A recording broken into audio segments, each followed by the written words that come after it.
देखो अब देखना आपको कि लाइट कितना प्रकाश कर पाता है। हम हैंड जनरेटर का यूज करेंगे। अभी हम धीरे धीरे चला रहे हैं, तो धीरे धीरे लाइट हुआ, इसका स्पीड हम बढ़ाते हैं तो देखो लाइट ज्यादा हो रहा है कम हो रहा है। अभी बताओ, चलाते रहेंगे तो लाइट कहीं बंद होगा? इलेक्ट्रिक जनरेटर, जनरेटर ठीक लगता है सुनने में। जनित्र गले तो लगता है वाह कितना अच्छा शब्द है, लगता है ना? जनित्र बोलेगा जनित्र चालू करो। कितना कितना मैकेनिक होता है। अब उस मैकेनिक को तुम ये बोलोगे कि जनित्र चालू करके आओ तो वो समझेगा? बोलेगा जैसे कि ड्राइवर में क्या होता है, गाड़ी चलाने को हम ड्राइवर बोलते हैं। अब तुम उसको बोलेगा चालक को बुला के लाओ, तो ये अब जो हम लोग डेली यूज करते हैं तो उसी को समझते हैं। अभी तक आप बस सुने थे कि इलेक्ट्रिक मतलब विद्युत जनित होता है। अभी तक आप सुने थे कार्य कैसे करता है, जैसे उसमें हैंडल को अपना चाहते हैं पे चलता है। तो जब देखो डीजल का यूज करता है, और जब डीजल का यूज करता है तो उसमें क्या होता है, संचित केमिकल एनर्जी होता है, उसका यूज करके वो चक्का घूमते रहता है ना। जब तक वो घूमते रहता है तब तक आपको इलेक्ट्रिसिटी मिलता है। जब वो घूमना बंद कर देता है तो इलेक्ट्रिसिटी मिलना बंद हो जाता है ना। तो अभी तक आप ये समझ में आ गया होगा, एक बार रिकैप कर दे, पूरा चैप्टर रिकैप कर देते हैं। अभी तक आपको ये समझ में आ गया होगा कि मैग्नेट जो होता है, मैग्नेट का खुद का क्षेत्र होता है जिसे हम लोग बोलते हैं मैग्नेटिक फील्ड, हिंदी में बोलते हैं चुंबकीय क्षेत्र, बोलते हैं ना। क्योंकि मैग्नेट के बाहर जो होता है नॉर्थ से साउथ होता है, मैग्नेट के बाहर क्या होता है नॉर्थ से साउथ, और मैग्नेट के अंदर साउथ से नॉर्थ। देखिए कुछ लोग भूल गए होंगे तो ध्यान दीजिए। जैसे कि हमारे पास ये मैग्नेट है, इसको हम बोलते हैं क्षण चुंबक, बोलते हैं ना। तो इस प्रकार से होता है, इसमें होता है एक एन पोल और एक होता है एस पोल। तो बाहर में जो इसका फील्ड होता है, क्षेत्र जो होता है वो क्या होता है, एन से एस की ओर, ऐसे ही होता है ना। और ध्रुव पर इसका क्षेत्र क्या होता है, ज्यादा प्रबल होता है, ज्यादा प्रबल होता है ना। अब एक दूसरे को कहीं भी इंटरसेक्ट नहीं करती है। और अंदर जो होता है वो होता है एस से एन, और मैक्सिमम जो होता है ना वो पैरेलल होता है। मैक्सिमम क्या होता है, तो एन से एस से एन की ओर। समझ गया ये बात को?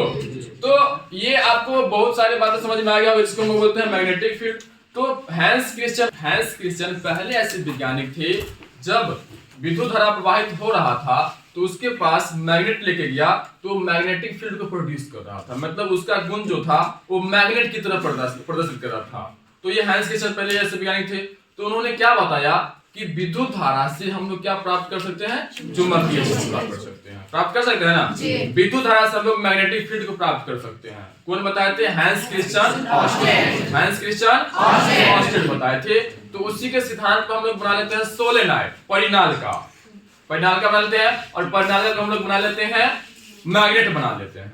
नरम लोहा का यूज करके हम लोग मैग्नेट बना लेते हैं, उसको हम उसका यूज कर लेते हैं विद्युत मोटर में कर लेते हैं। किसमें करते हैं, विद्युत मोटर में। फिर आते हैं माइकल फैराडे के नाम वैज्ञानिक आते हैं। अब वो सोचते हैं कि अगर हम लोग विद्युत धारा का यूज करके मैग्नेटिक फील्ड को प्राप्त कर सकते हैं, तो अब हम लोग मैग्नेटिक फील्ड का यूज करके हम लोग क्या बना लेंगे, इलेक्ट्रिसिटी। उल्टा चाहता है, और ये जो होता है ये सत्य हो जाती है। तो उस समय माइकल फैराडे जो होते हैं वो बस थोड़ा एक बल्ब, मतलब कि बहुत कम मात्रा में इलेक्ट्रिसिटी प्रोड्यूस कर पाते हैं। तो कुछ व्यक्ति उसको देखे तो इतना एक दो बल्ब जाए तो क्या हो गया, इससे कुछ नहीं होगा, ये तो कोई कर लेगा। तब माइकल फैराडे साहब बोलते हैं कि आपको ये लग रहा है कि बस हम एक बल्ब जला लिए, लेकिन आगे आने वाले समय में पूरे दुनिया में जो रोशनी होगा वो इसी सिद्धांत पे कार्य करेगा। और वास्तव में अभी तक जो माइकल फैराडे एक बल्ब जलाए थे उसी सिद्धांत पे हम लोग लगभग अभी तक प्रेजेंट का ही बात करिए तो उसी सिद्धांत पे हम लोग लाइट को बनाते हैं, लाइट बनती है, हम लोग के घर में पहुंचती है और लाइट का यूज करते हैं। तो ये इसका मेन सिद्धांत क्या होता है, देखिए पहला, अब मैक्सिमम आपको याद ही हो जाएगा। पहला क्या है, विद्युत जनित। तो विद्युत जनित एक युक्ति है, युक्ति मतलब होता है डिवाइस, जैसे यंत्र, जैसे मोबाइल भी एक डिवाइस है, और भी सारा लैपटॉप वगैरह जो भी होता है एक डिवाइस है। तो विद्युत जनित एक युक्ति है जो यांत्रिक ऊर्जा को किससे बदलता है। अब एक टर्म आ गया यांत्रिक ऊर्जा, याद गया ना। बहुत लोग ये समझ रहे यांत्रिक क्या होता है, विद्युत क्या होता है। तो विद्युत तो समझ आते, यांत्रिक क्या होता है। तो जब किसी वस्तु में स्थितिज ऊर्जा के साथ गतिज ऊर्जा भी आ जाएगा उसको बोलते हैं यांत्रिक ऊर्जा। सपोज दैट कि जैसे कोई वस्तु ऊपर है, हाइट पर है, तो उसमें क्या होगा, स्थिति ऊर्जा क्या होगा, अगर कोई वस्तु गति में तो उसमें क्या हो जाएगा, और दोनों है, जैसे कि पानी को हम लोग बांध बनाते हैं नदी के ऊपर, नदी में बांध बनाने के बाद पानी का जमाव जो बहुत ऊपर चल जाता है, बहुत ऊपर चल जाता है ना, और जब वो पानी ऊपर से नीचे गिरेगा तो ऊपर उस पे हाइट भी था और गति भी आ गया, दोनों आ गया ना, और जब दोनों आ गया तो उसमें क्या आ गया, यांत्रिक ऊर्जा आ गया। अब यांत्रिक ऊर्जा को हम लोग क्या करेंगे, मान लीजिए इसकी गोल चक्का बना देंगे इस प्रकार से, जैसे कि आप हवा में देखते हैं कि हवा जब उस पर प्रहार करती है तो नाचने लगता है, नाचता है ना, तो इसी प्रकार अगर हम लोग इस प्रकार से टरबाइन को बना दे गोल और उसको उस पानी को गिराएंगे तो टरबाइन नाचना शुरू कर देगा ना, जिसको हम टरबाइन बोलते हैं। बड़ा बड़ा मशीन होता है, बहुत बड़ा होता है, और ये छोटे मात्रा हम लोग नहीं, और बहुत बड़े मैग्नेट का यूज करते हैं। तो देखिए अगर हम इससे समझते हैं तो पहला, अब ये जो कार्य करता है ये किसके सिद्धांत पर, तो विद्युत चलित माइकल फैराडे के विद्युत चुम्बकीय प्रेरण, विद्युत चुम्बकीय प्रेरण क्या कहता है, विद्युत चुम्बकीय प्रेरण किसी को याद है, मतलब विद्युत चुम्बकीय धारा को प्रोड्यूस कर देगा, उसी को हम लोग बोलते हैं विद्युत चुम्बकीय प्रेरण। तो ये किसके सिद्धांत पे है, तो विद्युत चुम्बकीय प्रेरण के सिद्धांत पे कार्य करती है। मतलब कि मैग्नेटिक फील्ड में हम किसी चालक पदार्थ को घुमाएंगे तो वो क्या प्रोड्यूस करेगा, इलेक्ट्रिसिटी, क्या प्रोड्यूस करेगा, इलेक्ट्रिसिटी प्रोड्यूस करेगा। जैसे कि हमारे पास मैग्नेट है, ठीक है, अब ये मैग्नेट है, अब इस मैग्नेट जो है ये आप जानते हैं कि यू शेप का है, जिसको हम लोग बोलते हैं नाल मैग्नेट बोलते हैं ना, या हॉर्स मैग्नेट बोलते हैं। तो ये जो होता है ये इसमें एक होगा एन पोल और एक होगा। अब इसमें हम किसी चालक पदार्थ, मान लो कि तांबे के तार को हम ऊपर नीचे करेंगे ना, ऊपर नीचे करेंगे, इधर से दो को तार को जोड़ देंगे, एक बल्ब को जोड़ देंगे, एक तार लेंगे पतला सा, जितना इसका पावर उसी के अनुसार, एक पतला सा तार लेंगे कोई भी चालक पदार्थ और एक बल्ब को जोड़ देंगे और ऊपर नीचे करेंगे ना तो ये बल्ब जलने लगेगा, और जब बल्ब जलने लगेगा तो इसी को हम लोग बोलते हैं विद्युत चुम्बकीय प्रेरण बोलते हैं। समझ गया। तो इसी प्रकार से इस सिद्धांत पे कार्य करती है कि हम लोग मैग्नेट का यूज करके किसको प्रोड्यूस कर लेंगे, इलेक्ट्रिसिटी, मैग्नेट का यूज करके किसको प्रोड्यूस करेंगे, इलेक्ट्रिसिटी। अब इसका पहले बनावट, तो इसका बनाने का जो संरचना है वो आसान होता है, बनाना ही पड़ेगा 5 नंबर में।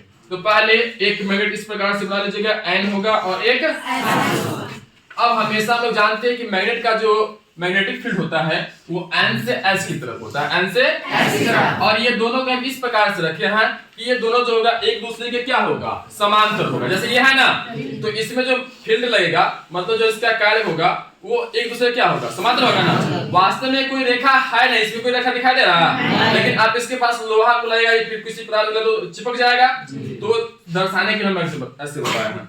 अब इसमें एक बार हम लोग सीधा पदार्थ को नहीं लेते हैं, अब हम सीधा पदार्थ को नहीं लेते हैं, अब हम पदार्थ को क्या कर दिए हैं कि आयताकार बना दिए हैं। कैसा बना दिए हैं, आयताकार बना दिए हैं। आयताकार समझने के लिए देखिए, जैसे ये हमारे पास है, ये किस आकार का आयताकार है ना, इस पे भी एक वायर होगा, इधर से भी एक वायर, इधर से 2 वायर को निकाल देंगे। इसको चारों हम लोग कॉपर के तार को लपेट देंगे।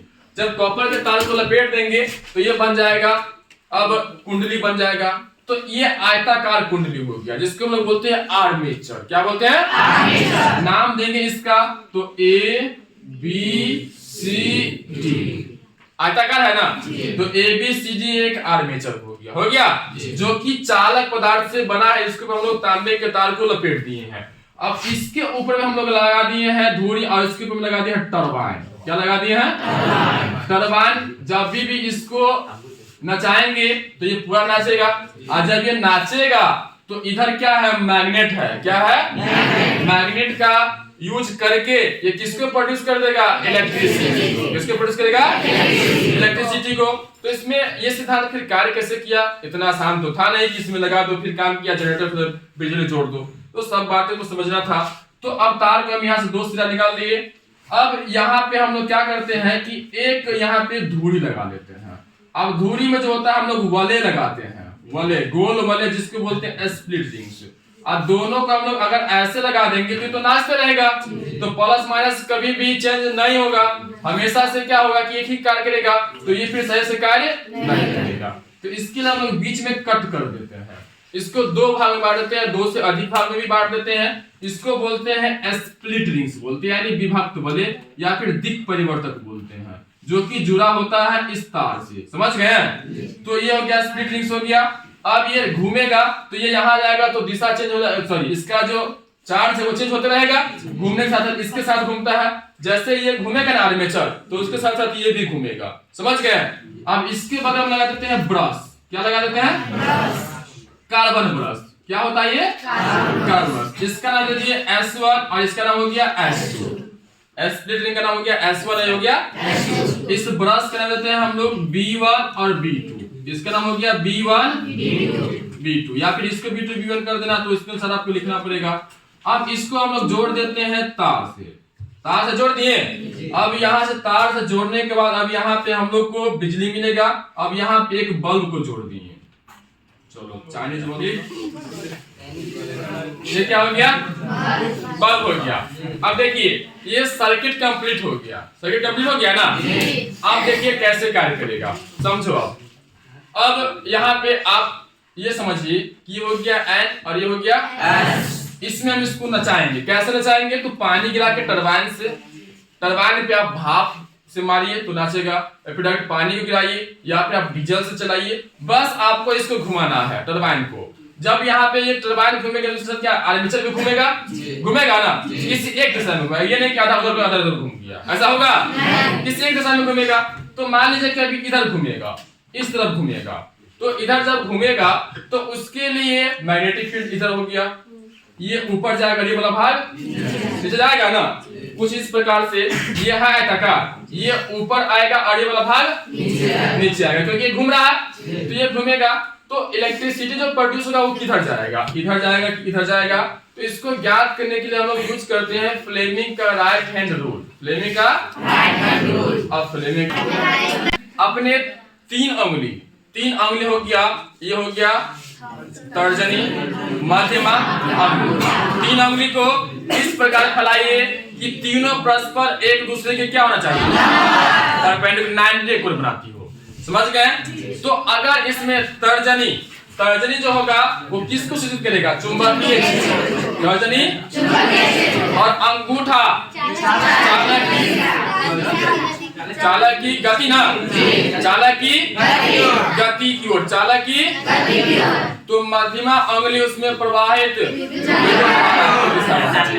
विद्युत धारा की ओर इंगित करेगी या सूचित करेगी, यही ना। फिर से तो तर्जनी जो होगा वो मैग्नेटिक फील्ड को, तर्जनी मैग्नेटिक फील्ड को, और ये अंगूठा हो गया फोर्स को, ऊपर की ओर लगने वाले गति की दिशा को बताएगा कि ऊपर लग रहा है कि नीचे लग रहा है, ठीक है। तो ये हमारा मध्यमा अंगुली जो होगा ये बताए कि इलेक्ट्रिसिटी किधर जा रही है।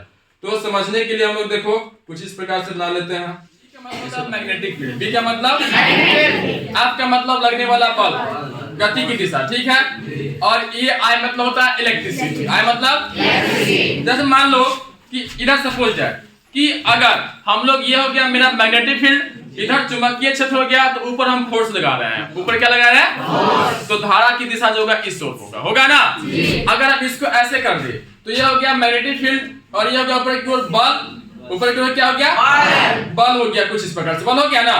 तो ये जो धारा की दिशा होगा कुछ पीछे होगा। तो इसमें देखो अब इसको समझने के लिए कुछ इस प्रकार से बैठाए, तो देखिए ये हो गया N से S की ओर मैग्नेटिक फील्ड, N से S की ओर, N से S की ओर।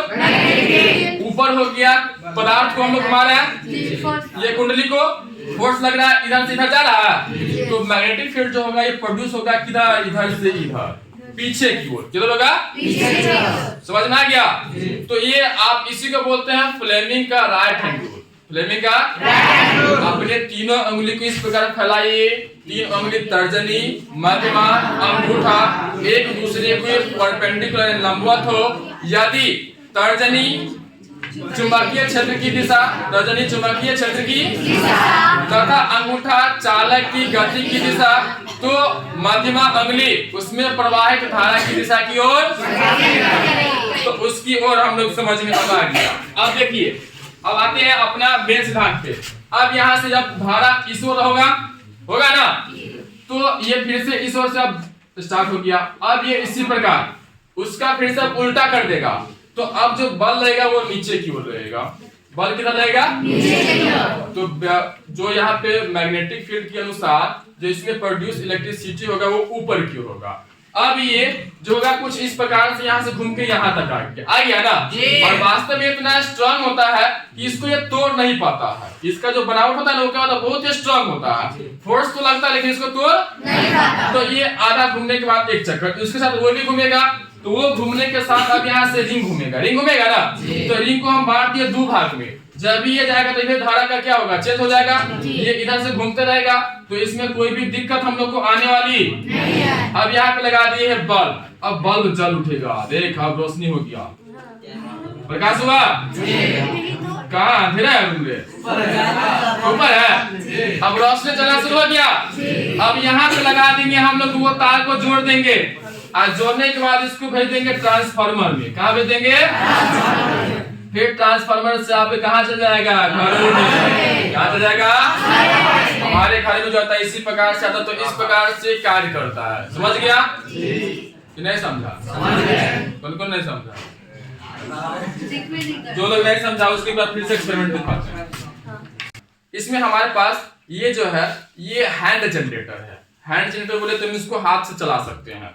इसमें देखो अगर आपको दिख रहा होगा तो इस पे हम गोल घूमने वाला लगा दिए हैं। इस पे 2 धुरी लगा हुआ है ना, और ये जुड़ा हुआ है मोटर से। किससे जुड़ा हुआ है? मोटर के अंदर होगा मैग्नेट का यूज करके मैग्नेटिक फील्ड जनरेट करेगा। और जब मैग्नेटिक फील्ड जनरेट उसमें घूमेगा आर्मेचर, और जब आर्मेचर घूमेगा तो उससे हम लोग को क्या मिल जाएगा, बिजली मिल जाएगा। क्या मिल जाएगा? बिजली। 2 तार को हम लोग बाहर निकाल दिए, एक बल्ब को जोड़ दिए हैं। ये हो गया। अब हम इसको देखो, जब इसको नचाएंगे बस हमको यहाँ पे नचाना होता है। अब हाथ से नचाइए, पानी से नचाइए, हवा से नचाइए, तेल से नचाइए, जैसे मर्जी, बस आपको इसको क्या करना है, नचाना। अब भर दिन तुम इसको नचाते रहो तो भी हो सकता है। तो ये लाइट जलना स्टार्ट कर देगा। इसको हम देखते हैं कि लाइट जलता है कि नहीं जलता है। हाँ देखो, अब देखना आपको कि लाइट कितना प्रकाश कर पाता है। हम हैंड जनरेटर का यूज करेंगे। अभी हम धीरे धीरे चला रहे हैं, तो धीरे धीरे लाइट हुआ। इसका स्पीड हम बढ़ाते हैं, तो देखो लाइट ज्यादा हो रहा है, कम हो रहा है। अभी बताओ,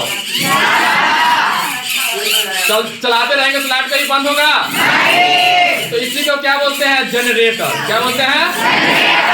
जनरेटर। सब कितना लाइट हो गया, इसमें हमें स्मार्ट लगने लगते हैं। बहुत ज्यादा लगते हैं, तो कम हो जाएगा, बल्ब फिज हो जाएगा। उल्टा चलाएंगे तो इलेक्ट्रिसिटी क्या होगा, उल्टा होगा। देखो उल्टा भी चला सकते हैं तो उल्टा हो रहा है, इधर भी चलाएंगे तो भी होगा, 2 तरफ हो रहा है ना। तो ये डिपेंड करता है कि आपको बिजली किस तरफ से लेना है। तो इसी को बोलते हैं विद्युत जनित। बहुत ज्यादा रोशनी है ना। चलो बहुत देखिए, सिद्धांत में आपको लिखना क्या पड़ेगा, ये सब याद कर लो। जब किसी बंद कुंडली, किसी प्रबल चुंबकीय क्षेत्र में, बंद कुंडली है, ये कुंडली कैसा है, चुंबकीय क्षेत्र में तेजी से घुमाया जाता है, स्पीड से घुमाएंगे तो उसमें होकर गुजरने वाले चुंबकीय प्रेरण लगातार परिवर्तन होते रहता है। मैग्नेटिक फील्ड क्या होता है, लगातार परिवर्तन होते रहता है, जिसके कारण कुंडली में विद्युत धारा का प्रवाह होने लगता है। विद्युत धारा प्रवाह होने लगता है, फिर कुंडली को घुमाने पर विद्युत ऊर्जा में रूपांतरित हो जाता है। घुमाए तो यांत्रिक ऊर्जा, बदल गया विद्युत ऊर्जा। समझ गया? तो ये हो गया सिद्धांत, इसका हो गया। सिद्धांत मतलब लिखा संरचना।